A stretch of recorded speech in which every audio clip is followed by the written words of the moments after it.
The Palestinian Islamic Resistance Movement, Hamas, has officially confirmed the death of its leader, Yahya Sinwar, who was killed in combat fighting Israeli forces in Gaza.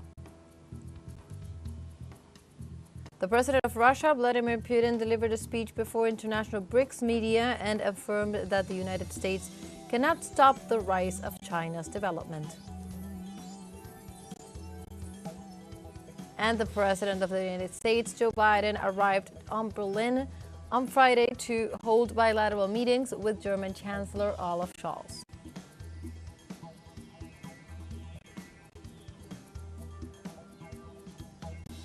Hello and welcome to From the South. My name is Berendilo Santos, and from the teleSUR studios in Havana, Cuba, we begin with the news.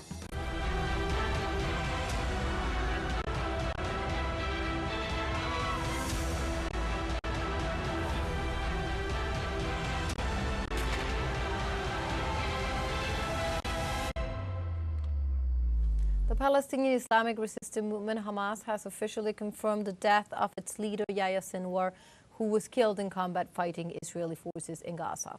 On Thursday, Israeli authorities announced that the leader had been killed in a battle that ensued when soldiers were searching an area in southern Gaza.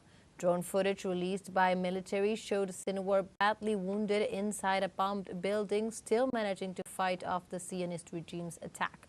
In this context, on Friday, the Hamas senior leader, Khalid al-Hayya, confirmed the death, stressing that Sinwar battled and confronted weapon in hand the Israeli army, being at the forefront of the ranks until the last moment of his life. Hayya also stated that Hamas conditions for truce negotiations will not change after the martyrdom of its leader.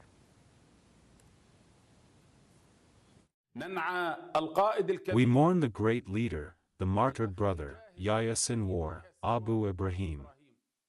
Hamas Political Bureau Chief and Commander of the Al-Aqsa Flood Battle. The martyrdom of the brother leader Yahya Sinwar, and all the leaders and symbols of the movement, who preceded him on the path of dignity and martyrdom, and the project of liberation and return, will only build our movement and resistance in strength and determination, to continue on their path and honor their blood and sacrifices. And meanwhile, in Jordan, Palestinian refugees protested in downtown Amman after Friday noon prayers in honor of Hamas leader Yahya Sinwar, killed in Gaza by the Israeli military. Protesters called upon Jordan's government to support the Palestinian resistance and to annul the peace treaty with Israel.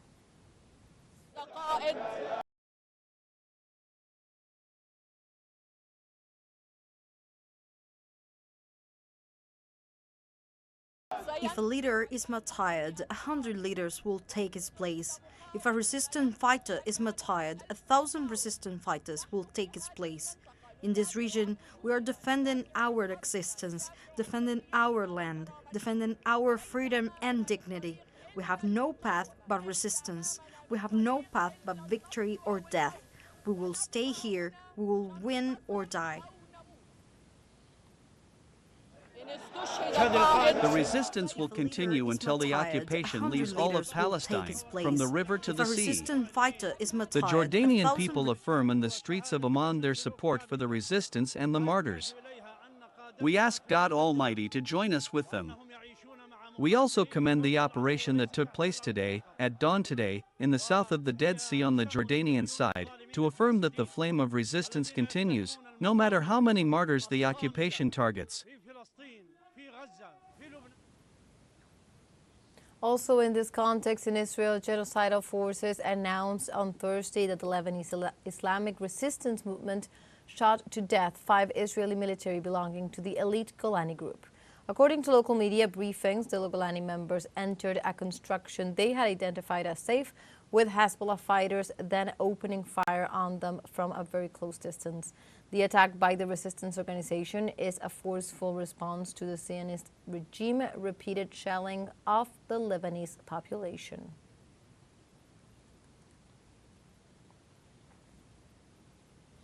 Now let's take a short break, but remember you can join us on TikTok at teleSUR English, where you will find news in different formats, news updates, and much more. We'll be right back. Stay with us.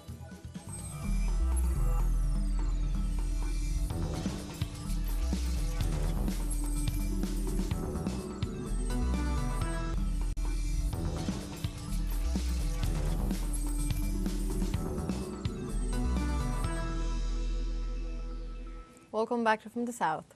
In Peru, students from the National University of San Marcos were brutally attacked by hooded aggressors amid a protest in defense of the higher education center's autonomy. In this context, several demonstrators were injured due to the violent repression, with student leaders denouncing that they have been prevented from assisting the wounded. Moreover, students confirmed that some of the university's internal security personnel had been carrying stones and spray paints from early on, allegedly with the intention of generating violence to force police officers to meddle in. As a result, the police body ended up protecting the aggressors and not the victims. They broke into the internal part of the National University of San Marcos, just as those who have been allegedly hired by Foreign Affairs Minister Ramon Rupner. They have stormed precisely to delegitimize and intimidate us, to beat us with sticks, with stones and machetes. The students who have been in the university defending a fair process, a process that comes from a modification of Article 188 of the statute that seeks to delegitimize, that seeks to take away from us the educational, harms our autonomy, an autonomy that we have always kept. As a result, they have tried to conduct elections for students and deans, which are not transparent at all. Thus, we have denounced so on several times. In other news, in Colombia, the Congress reopened the debate on the labor reform as the opposition parties succeeded in eliminating articles considered key, especially for the farmers. Let's see the details with our correspondent, Hernando Vara. The opposition sectors in the Colombian Congress, represented by the right-wing parties Democratic Center and Radical Change, plus some members of the Green and traditional parties, were happy and celebrated the majority vote they obtained to eliminate key articles of the labor reform that guarantees decent conditions for farmers. Some congressmen expressed their rejection of this attitude and the setback for Colombian farmers and their labor rights. It was a totally petty decision. There was a difference of 7 votes. By 7 votes, we lost so that the farmers could have the guarantee of an agricultural contract for a decent agricultural day's wage and the right to rural housing. We have lost this struggle that we have been fighting for a long time. This is the feudal thinking of those who want to keep rural workers in subhuman conditions in order to protect the interests of large landowners and large industrialists who have taken advantage of the land and agricultural labor in our country.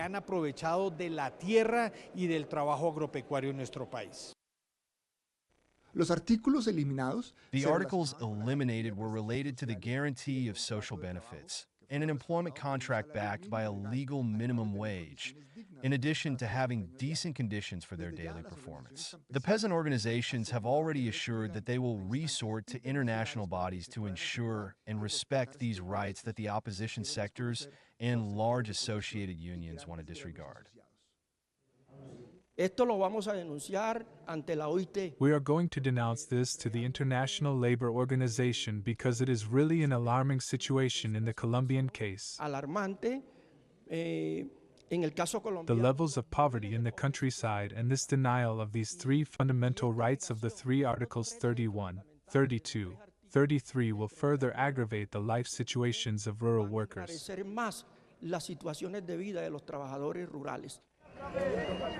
In the street, the opinion of citizens does not differ with respect to the rejection generated by the actions of the opposition in the Congress, considering that the most vulnerable populations of the country are being turned away. Young people are leaving the countryside because there are no guarantees, and now that a guarantee was sought with this reform, there was none.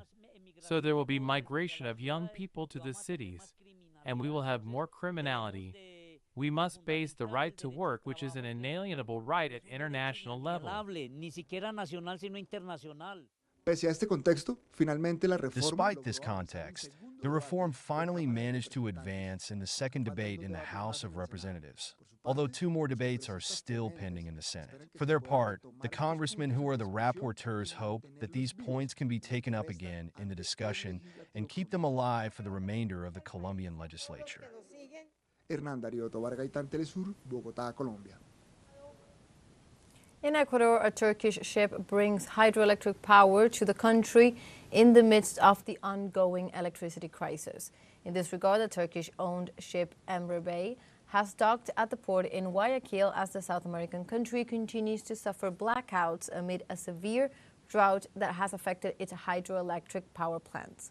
The 110-megawatt plant was commissioned by the government of the President Daniel Noboa to relieve the population affected by the outages. According to the Turkish company Power Ship, the plant will supply energy to 500,000 Ecuadorian families. Well, this ship provides energy for about 500,000 Ecuadorian families. The function of this 110-megawatt plant is to take fuel oil, a type of fuel, and convert it into electrical energy through 6 internal combustion engines, each generating 17.5 megawatts.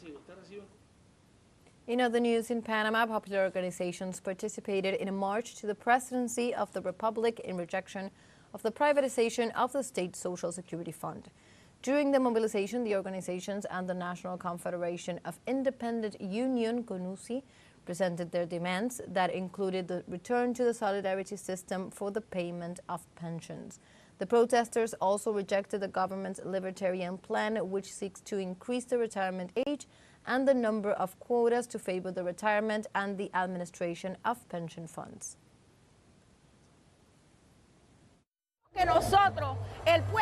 We refuse to accept that we, the people, we, the workers, have to pay more so that the Social Security Fund can continue to function. But where are the entrepreneurs? We have not heard from them.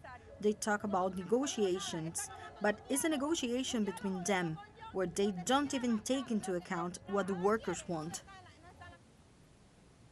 And we go now to Cuba, where on Thursday, Prime Minister Manuel Marrero offered statements regarding the energy crisis the Caribbean country is facing. This way, the minister explained the causes of the record of deficit in the energy supply, mainly due to the lack of fuel and the obsolete technologies of the country's thermoelectric power plants. The high official assured the government is searching for solutions on a daily basis to reduce the harmful effects of the outages and stressed that energy employees are working tirelessly with several actions being taken, including the purchase of new technologies and raw material for the restoration of the damaged power plants. Furthermore, Marrero urged Cubans to save energy and remain united through these difficult times.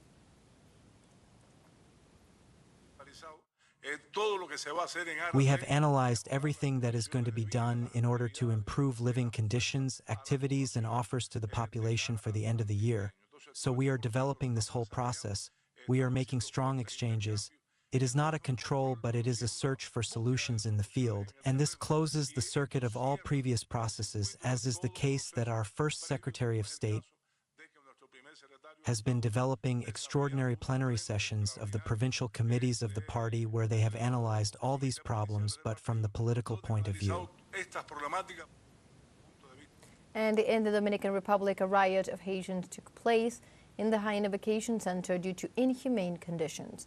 According to declarations of the General Director of Migration, after this violent event, at least 564 undocumented Haitian citizens were repatriated. In this sense, local media highlighted that the event occurred after migration agents demanded that the detainees be immediately deported to their country after having them in the center without food, resources, and in inhumane conditions. It is important to highlight that the incident occurred in a context of growing tension where the government has intensified deportations and detained more than 18,000 Haitians since the beginning of October.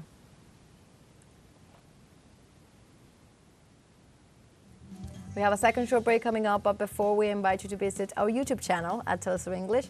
There you will be able to rewatch our interviews, top stories, special broadcastings, and more. Hit the subscribe button and activate the notification bell to stay up to date on the world's most recent events. Final short break, don't go away.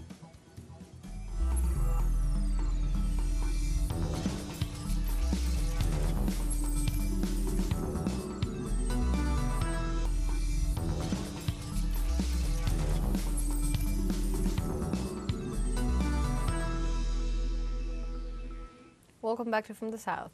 The president of Russia, Vladimir Putin, affirmed that the United States cannot stop the rise of China's development. During a meeting with representatives of the BRICS media, the Russian president said that Washington's attempt to curb China's growth are 15 years too late and therefore will not achieve their goal. Putin also pointed out that the actions of the United States against Beijing only slowed down and stopped their own economy. At the same time, the Russian head of state addressed the issue of the de-dollarization, stressing that by spoiling the relations with Russia, the U.S. affected the dollar status.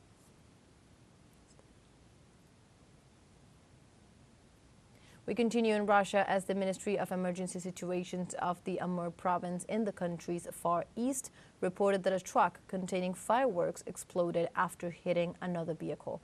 Authorities detailed that the incident occurred at kilometer 1476 of the federal highway of Amur. The truck and a car collided and both caught fire, resulting in the death of 4 people. The provincial fire department was on the scene to fight the flames as they were dangerously close to a gas station.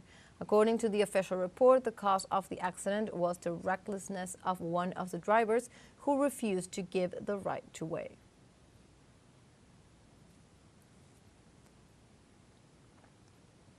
In Belgium, at NATO headquarters in Brussels, the organization's defense ministers have been holding debates for 2 days from October 17th to 18th.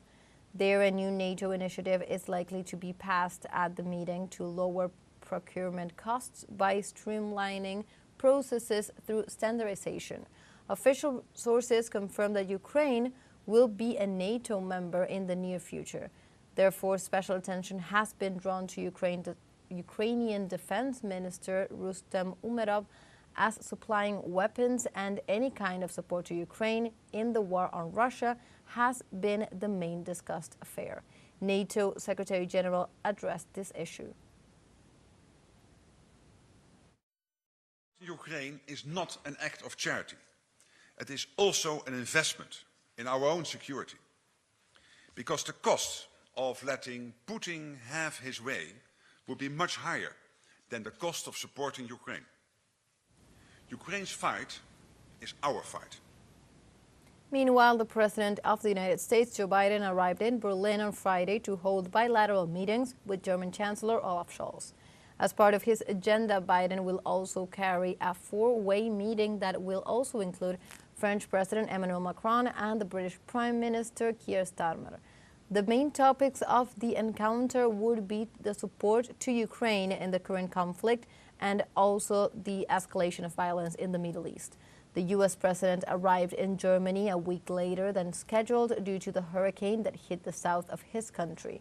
In this context, it is stated by local media that the German chancellor has showed interest in a meeting with Russian President Vladimir Putin to talk about a possible peace agreement.